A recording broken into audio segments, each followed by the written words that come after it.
पत्रकार भाइयों बहनों का स्वागत, अभिनंदन, आभार। आज की इस प्रेस वार्ता को संबोधित करने के लिए हम सबके बीच उपस्थित हैं इस प्रदेश के प्रथम मुख्यमंत्री, पार्टी के प्रदेश के अध्यक्ष और नेता प्रतिपक्ष आदरणीय बाबूलाल मरांडी जी। मैं उनका इस मंच पे स्वागत करता हूँ, अभिनंदन करता हूँ। साथ ही उनकी बगल में पार्टी के प्रदेश के मीडिया सेक्रेटरी अशोक बड़ाई जी उपस्थित हैं, मैं उनका भी स्वागत करता हूँ और आज की इस प्रेस वार्ता को संबोधित करने के लिए आग्रह करता हूँ माननीय बाबूलाल मरांडी जी से कि आज की इस प्रेस वार्ता को संबोधित करें। माननीय बाबूलाल।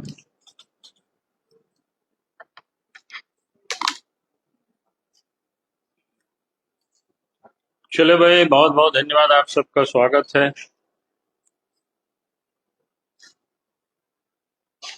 क्योंकि झारखंड में कहानियां बहुत है, जो गड़बड़ी जितनी होती है शायद और राज्यों में होता होगा इस प्रकार से। लेकिन जो समस्याएं देश भर में, खास करके जहां पर खदानें होते हैं, तो उस इलाका में जो समस्याएं होती थी, उस समस्याओं को लेकर के उस क्षेत्र के लोग परेशान रहते थे। पर्यावरण बाकी सब कुछ बिगड़ जाता है, फिर उस क्षेत्र में कोई काम होता नहीं।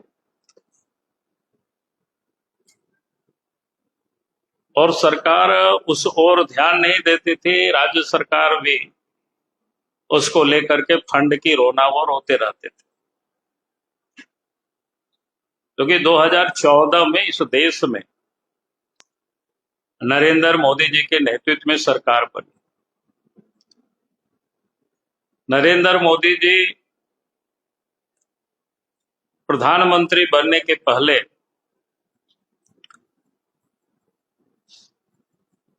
13 वर्षों तक गुजरात के वो मुख्यमंत्री भी रहे और मुख्यमंत्री बनने के पहले भी वर्षों तक उन्होंने संगठन का काम किया था और देश का उन्होंने भ्रमण किया था। क्योंकि संगठन का दायित्व व्यक्ति के पास होता है, तो अलग अलग राज्यों में अलग अलग कामों को लेकर के जब आदमी घूमता है, तो जिसको कह सकते हैं कि वास्तविक समस्याओं को नजदीक से देखने का और उन समस्याओं को अनुभव करने का भी एक अवसर मिलता है।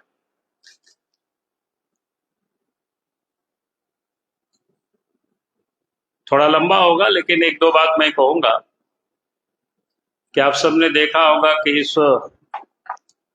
देश में 2-3 राज्य को लोग अच्छा मानते हैं। एक जैसा त्रेता में भगवान राम जब पैदा हुए तो राम राज्य जिसको लोग कहते हैं, वो सबसे अच्छा माना जाता है। इसलिए क्योंकि भगवान राम 14 वर्षों तक जंगल में वो घूमते रहे, तो लोगों के दर्द को उन्होंने बढ़िया से समझा था और जब वो सत्ता में बैठे तो उन्होंने अच्छे ढंग से काम किया, जनता के लिए काम किया। उसी प्रकार से द्वापर में जो कृष्ण का युग था, जहां युधिष्ठिर को धर्मराज कहते हैं, तो उनके कालखंड में भी आप सबको ध्यान में है कि 12 वर्षों तक वो लोग भी वनवास में रहे। यानी पूरे आज की भारत नहीं बल्कि अखंड भारत जिसको कहते हैं, बृहद भारत था, तो घूम घूम करके जनता की उन समस्याओं को लोगों ने समझा था। फिर गुप्त काल को भी लोग कहते हैं स्वर्ण युग, उस समय की भी यही स्थिति। तो मैं ये कह रहा था कि नरेंद्र मोदी जी मुख्यमंत्री बनने के पहले भी इस देश का उन्होंने भ्रमण किया था संगठन के काम से। और संगठन के काम मतलब पार्टी उस समय भिन्न भिन्न मुद्दों को लेकर के संघर्ष करती थी, तो नजदीक से लोगों की तकलीफों को उन्होंने देखा। मुख्यमंत्री बन करके जब काम किया तो उस समय भी उन्होंने देखा समस्याएं क्या क्या आती है उन क्षेत्रों में लोग काम नहीं करते। और 14 में जब देश के प्रधानमंत्री वो बने तो खास करके जो खदान का जो इलाका है तो उन क्षेत्रों में विकास हो, वहां के लोगों की तकलीफ को सरकार दूर करे, तो उसके लिए फंड भी उन्होंने रेज करने की एक विधिवत, जिसको कहते हैं ना, कानून बनाए। और डिस्ट्रिक्ट मिनरल फाउंडेशन ट्रस्ट मतलब बना करके जो फंड भी उस योजना से प्राप्त हुए, यानी योजना से के लिए फंड भी प्राप्त होंगे और फिर उसी क्षेत्र में विकास के कामों में लगाए जाए, ताकि उस क्षेत्र की जो समस्याएं होती है वहां के, चाहे वो सड़क है, बिजली है, पानी है, शिक्षा है, स्वास्थ्य है, यानी जितनी भी जो विकास के जो काम हो सकते हैं उस क्षेत्र में, ताकि उसके लिए कोई बाहर से पैसा आवे इसकी लोग प्रतीक्षा नहीं करना पड़े। लेकिन आज मतलब जो कहना पड़ रहा है देख करके झारखंड में, क्योंकि पूरे राज्य में क्या हुआ होगा नहीं हुआ होगा तो जब जांच होगी तब ये पता चलेगा, लेकिन मामला बोकारो जिला का है जो सामने प्रकाश में आया। बोकारो जिला में 24 और 25 के वित्तीय वर्ष और 25-26 जो वित्तीय वर्ष चल भी रहा है,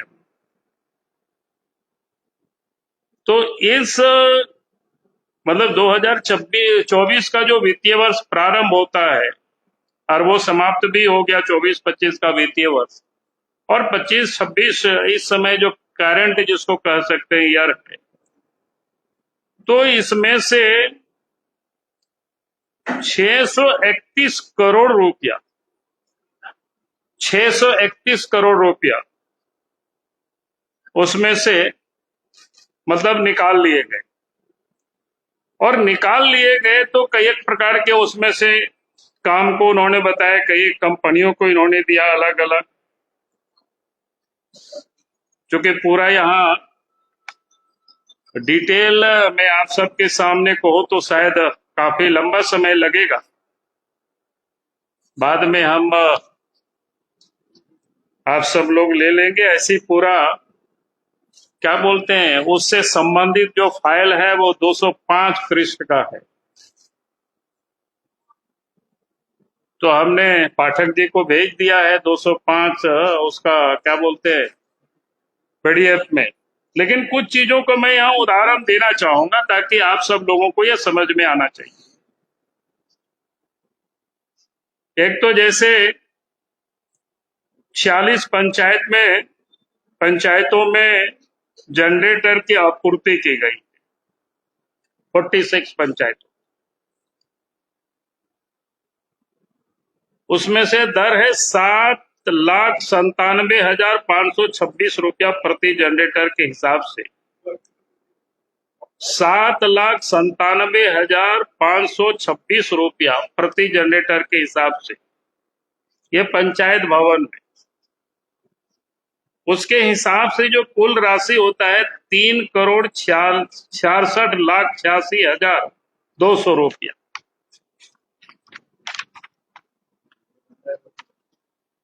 उसका अगर बाजार में जो हमने पता करवाया कि भाई अच्छे कंपनी जैसे अशोक लेलन जैसे कंपनी है 15 केवीए का, वो 3,07,000 में मिल जाता है।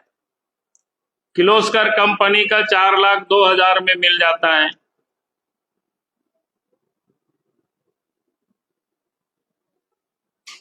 उसी प्रकार से दूसरा जो जनरेटर फिर लिया गया 31 जनरेटर फिर लिया गया, वो 12,28,000 रुपया, 12,28,341 रुपया प्रति जनरेटर के हिसाब से। उसका कुल राशि 3,80,000 3,80,78,600 रुपया।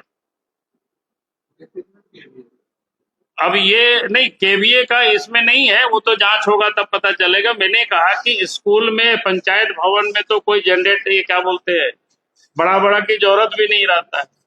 उसमें से जो हमने कहा कि बाजार में जब कीमतों का हमने पता कराया कि अशोक लैलैंड कंपनी का, किर्लोस्कर का, उसका रेट क्या है, वो मैंने आपको बताया, क्योंकि बेस्ट कंपनी जो माना जाता है। आप कौन का वहां लगाया है ये तो उतना वो दे नहीं रहा है, लेकिन जब जांच होगी तो सब कुछ ये पता चल जाएगा।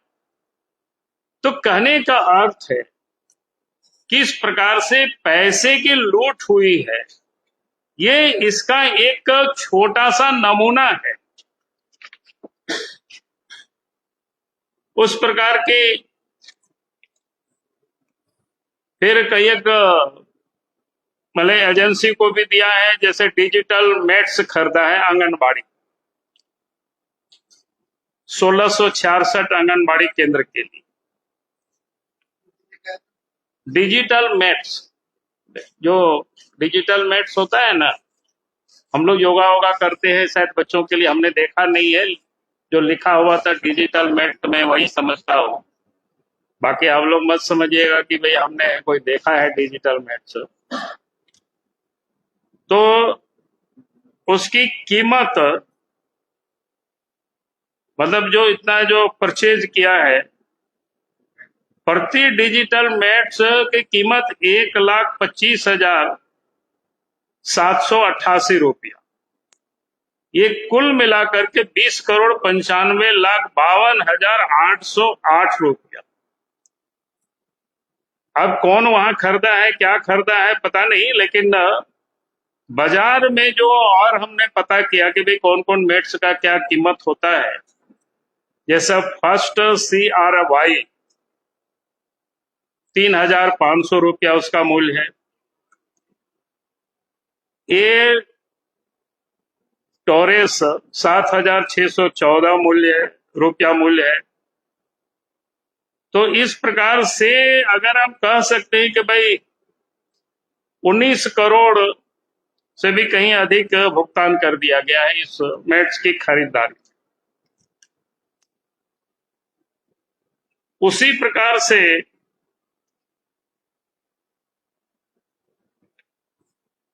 क्या बोलते हैं, टेब लेब होता है। अब ये क्या होता है टेब लेब पता नहीं, उसको भी 60 स्कूलों में दिया गया।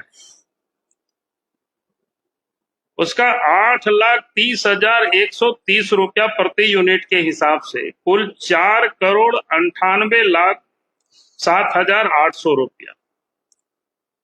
और उसी लेब को कुछ दिनों के बाद फिर उसी एजेंसी को दिया जाता है टेंडर, और 20 स्कूलों में फिर टेब लेब लगाने का आदेश दिया जाता है।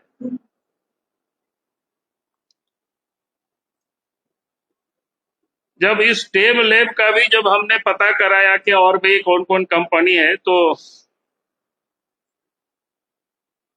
उसका जो लेनोवो है तो 2,32,000 करोड़ रुपया, यानी उस 2,32,000। तो इस प्रकार से आप 20 स्कूलों में फिर टेब लेब जो 24,95,700 रुपया प्रति लेब के हिसाब से, यानी एक ही कंपनी को फिर आदेश दिया जाता है, और फिर कीमत माने जिस प्रकार से भाग जाता है कोई उसका। ये सारी चीजें जब जांच होगी तब ये पता चलेगा पूरे मामला। उसी प्रकार से मास लाइट भी लगाया गया है, हाई मास लाइट जो लगाते हैं बड़े बड़े, पूरे शहर में 187 जगह पर लगाया गया है। तो 187 जगह जो लगाया गया उसका रेट है 7,30,628 रुपया की दर से खरीदा गया। अब कौन कंपनी का क्या खरीदा है वो जांच होगा तब पता चलेगा, लेकिन बाजार में हमने पता करवाने की कोशिश किया। ऑप्टो लेड 1,52,000 रुपया उसका अधिक मूल्य है। जेरेडा जो हाई मास्ट लगाता है उसका जो रोड पर जो लगाता है उनका 2,35,000 है। तो इसके हिसाब से अगर हम लगाते हैं तो लगभग 12-13 करोड़ रुपया अधिक भुगतान कर दिया गया।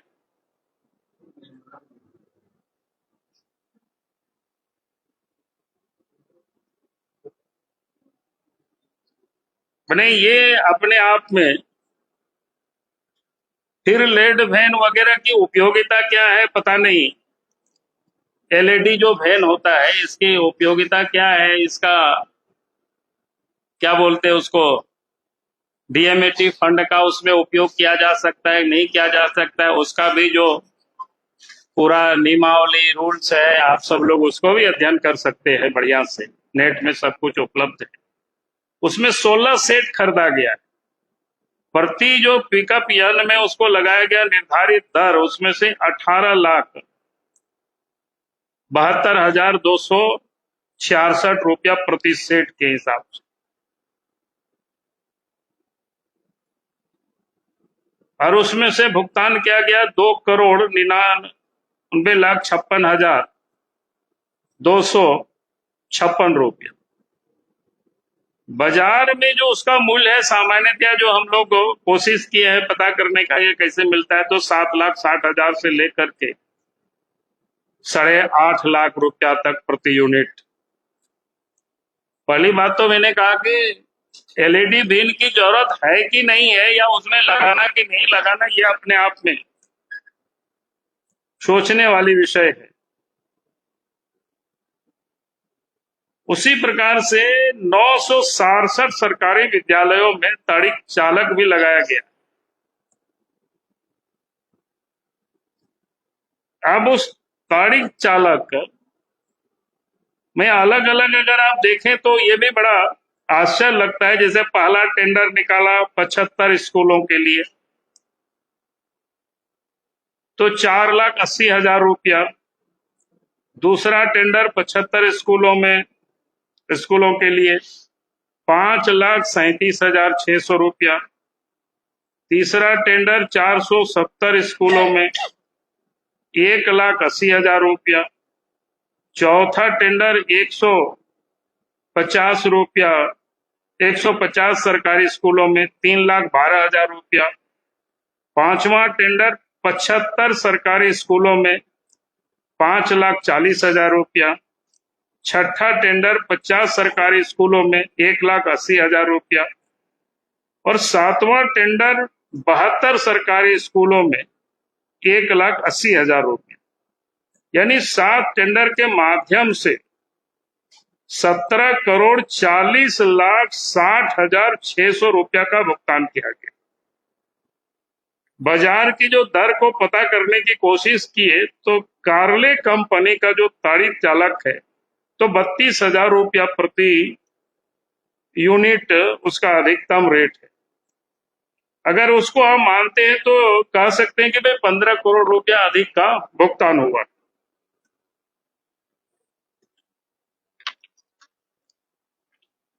उसी प्रकार से वॉल पेंटिंग में घोटाला हुआ है। अब वॉल पेंटिंग सरकारी स्कूल भवनों, आंगनबाड़ी केंद्र, हम तो कहेंगे कि आप सब लोगों को भी जा करके थोड़ा विजिट करना चाहिए। भाई कौन कौन स्कूल में ताड़िक चालक लगा है, कौन सा ताड़िक चालक लगा है, तो ये सब आप सब लोग भी देखेंगे। थोड़ा आप लोगों को भी करना चाहिए। आपके भी रिपोर्टर वहां होंगे तो उनको भी थोड़ा सा कहेंगे भाई सरकार से इतना डरना नहीं तो इस रात को ये लोग लूट लेंगे। तो सरकारी स्कूल में पेंटिंग के नाम पर 39 करोड़ 26 लाख रुपया का भुगतान किया गया है। वो एक हजारीबाग की कंपनी है, कुछ कंपनी का लिखा हुआ, लेकिन मैं उसको यहां अभी नहीं बोल रहा उसको। तो उसमें भी अगर आप देखेंगे कि तो दिनांक नहीं, पहला टेंडर हुआ 16 सरकारी स्कूल भवन के लिए, प्रति इकाई माने प्रति स्कूल 16,96,610 रुपया प्रति स्कूल प्रति इकाई। दूसरा टेंडर हुआ तो 180 सरकारी स्कूल भवन के लिए 7,49,281 रुपया प्रति इकाई। तीसरा टेंडर हुआ 26 सरकारी स्कूल भवन के लिए 18,88,213 रुपया प्रति इकाई। अब बाजार दर पर अगर देखा जाए तो प्रति स्कूल भवन के वॉल पेंटिंग का खर्च 42,000 से लेकर के 55,000 रुपया तक और आंगनबाड़ी में 28,000 रुपया तक आता है मात्र। लेकिन इन्होंने क्या किया, 4 टेंडर में मतलब 9,19,87,716 रुपया, इसको कह सकते हैं कि एक प्रकार से अधिक भुगतान किया है। उसी प्रकार के सौर ऊर्जा संचालित पंप लगा है कि नहीं लगा वो तो जांच का विषय है, लेकिन मैं तो यहां कह रहा हूं कि मूल्य किस प्रकार से ये लोगों ने लूटा है। पहला टेंडर हुआ 2 HP,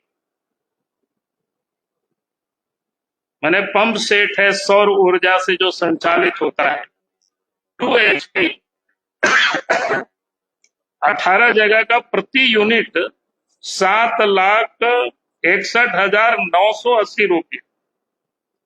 दूसरा टेंडर है 2 HP 41 जगह प्रति यूनिट दर, अब बढ़ गया 8,85,914 रुपया। तीसरा टेंडर है 2 HP एवं 5 HP 62 जगह प्रति यूनिट 7,61,980 रुपया। चौथा टेंडर है 2 HP एवं 5 HP 43 जगह 8,85,714 रुपये। इसमें भी थोड़ा अलग अलग कंपनियों से कुछ हम लोगों ने पता करवाने की कोशिश की। जैसे लोबी है एक कंपनी, LUBI, 1,12,000 2 HP का। सोलारेटिव है 1,30,000 3 HP का। CRI है 1,70,000 5 HP का।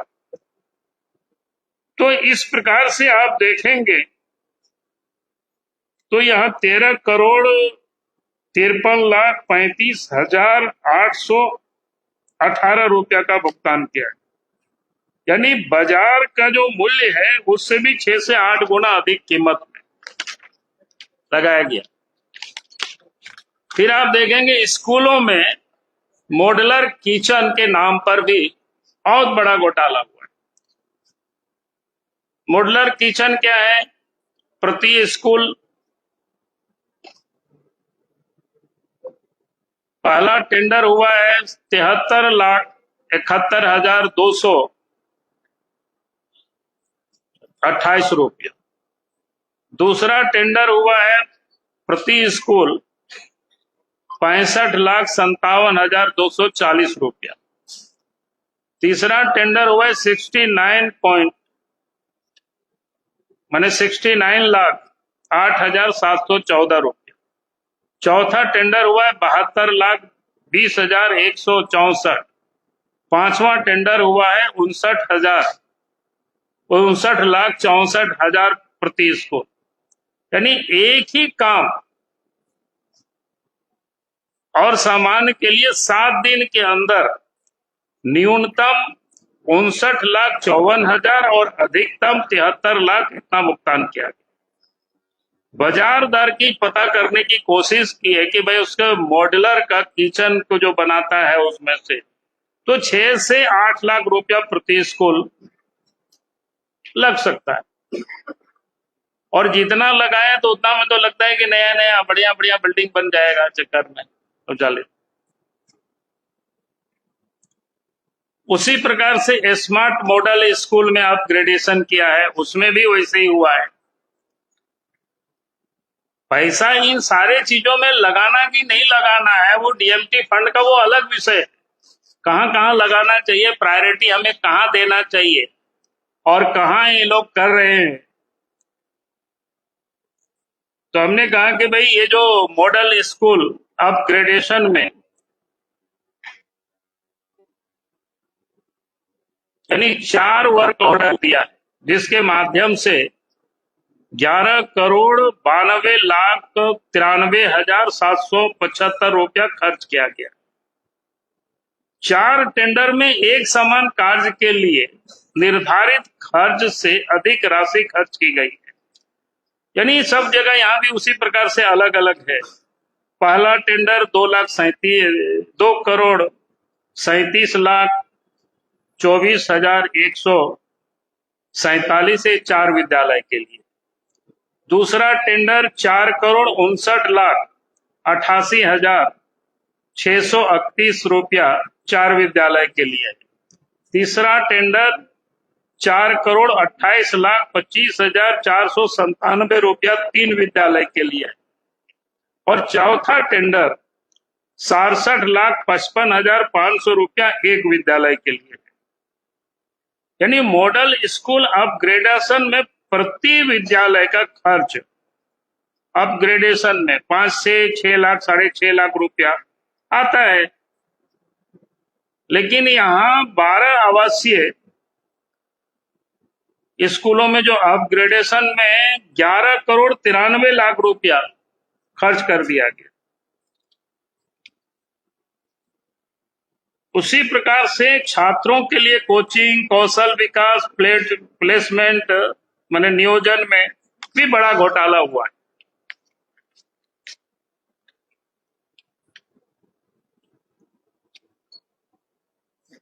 अब इसमें से एक बड़ा इंटरेस्टिंग, हम भी इसमें से अभी नहीं समझे हैं, तो हमने कहा आप लोगों से भी कहेंगे हमको मदद करना इसमें, और भी हम भी लगाए हुए लोगों को, भाई इन्होंने कैसे कैसे किया है, क्या क्या ट्रेनिंग दिया है। तो पहला टेंडर किया है, उसमें 750 बच्चों को स्किल्ड करने के लिए 25,13,000 रुपया। दूसरा टेंडर किया है 750 बच्चों के लिए, दूसरा भी टेंडर है, ये 2,64,00,000 रुपया।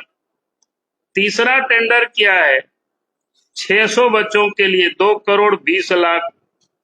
चौथा टेंडर किया है 900 बच्चों के लिए 2,79,92,000 रुपया के लिए। तो ये अगर आप पूरा देखेंगे तो आप भी चकरा जाएंगे। भाई एक तो देश के प्रधानमंत्री ने उन प्रभावित इलाका, उन क्षेत्र, वहां के लोगों के विकास के लिए, और जिस प्रकार से मनमानी तरीके से इस डीएमएफटी फंड की जो लूट हुई, और मैं समझता हूं बोकारो ही नहीं, संभवतः पूरा झारखंड में ऐसी लूट हो रही होगी। और मेरा ये मानना है इस लूट में बिना मुख्यमंत्री के शामिल हुए शायद ये संभव हो नहीं सकता है। तो निश्चित रूप से इस लूट में ये मुख्यमंत्री शामिल है, मैं ऐसा मानता हूं।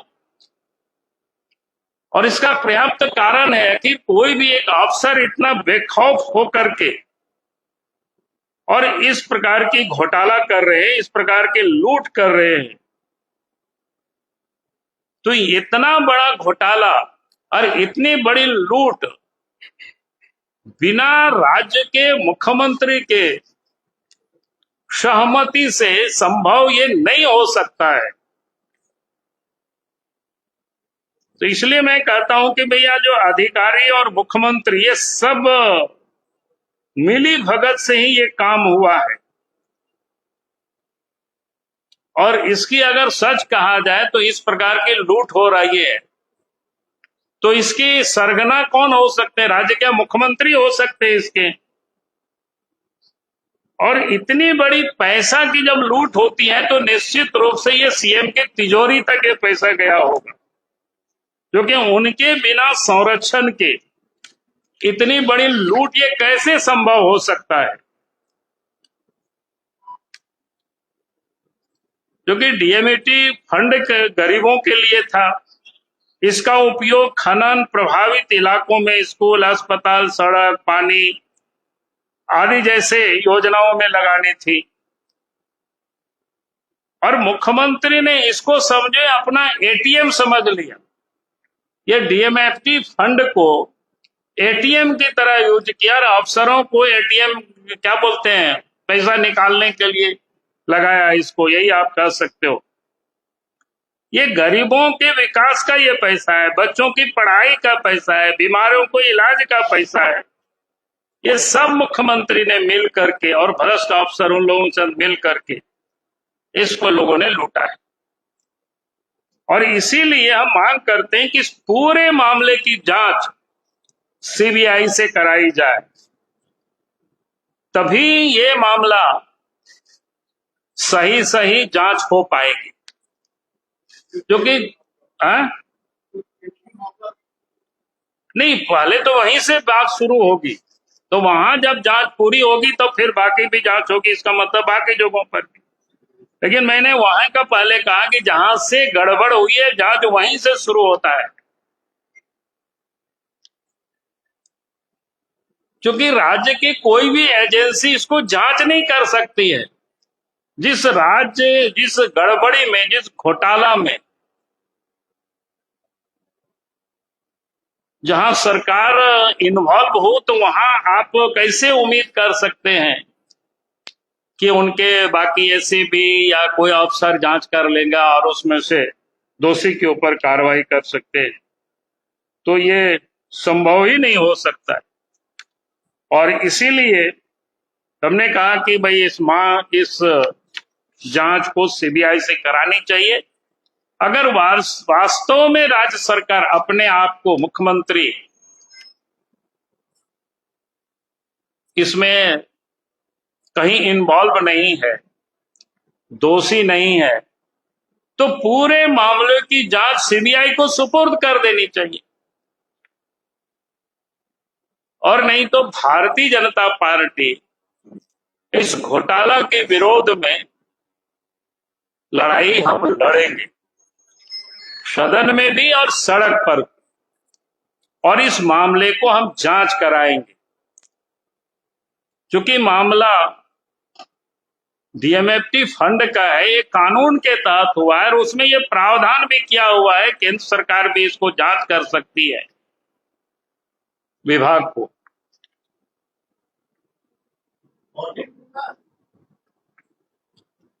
अब ऑडिट जब होगी तो ऑडिट होगी, मैं तो जांच की कह रहा हूं, ऑडिट भी होना चाहिए। लेकिन मैंने इस समय ये कह रहा हूं कि सीबीआई से जांच होनी चाहिए। मैंने सरकार से डिमांड की है, अगर वास्तव में, नहीं तो मेरा आरोप है कि इस घोटाला में अफसर और डीसी के साथ साथ मुख्यमंत्री भी उसमें इन्वॉल्व है, उनके संरक्षण में, उनके जानकारी में पूरी लूट हुई है, ये मेरा साफ साफ कहना है। और हमें जो जानकारी मिली है कि जिन लोगों ने सूचना के अधिकार के तहत मांगा, प्रेस के लोग भी है। कल कोई मधुकर नाम करके व्यक्ति हमको टेलीफोन किया था, बोला कि नहीं सर, हम लोगों को धमकी दिया जाता है।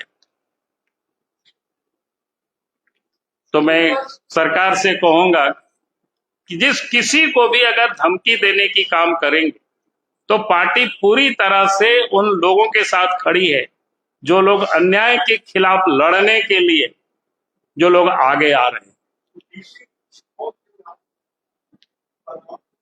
डीसी कौन? जाधव थे भाई। क्या जाधव?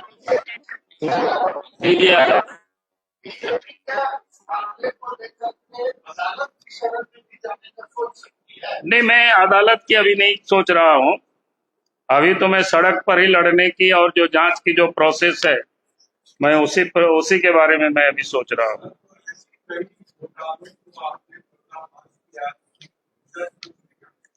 अरे कुछ कैसे नहीं आया? इतने कितने लोग कहां कहां चले गए, आप इसके बाद बोलते कुछ नहीं आया। ऐसा कैसे हो सकता है?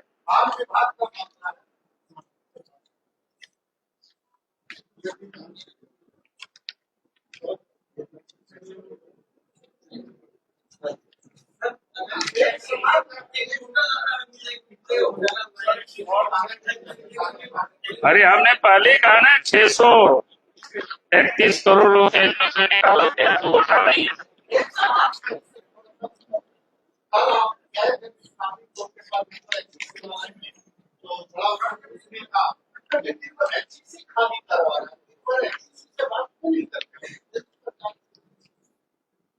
बुलडोजर किसका चला था?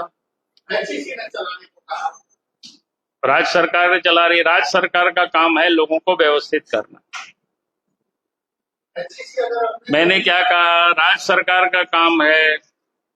अगर HEC को भी जमीन चाहिए तो राज्य सरकार खाली करके देगी। तो राज्य सरकार बताते ना कि यहाँ पर लोग बसे हुए हैं, इनको हम नहीं खाली करेंगे, तो HEC अपने से कैसे चलाएगा?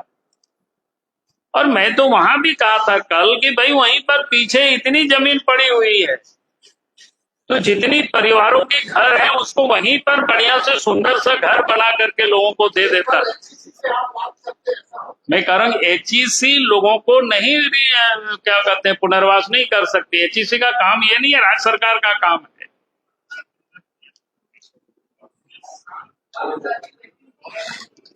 चलो भाई, बाकी इतना बड़ा किताब है तो इसको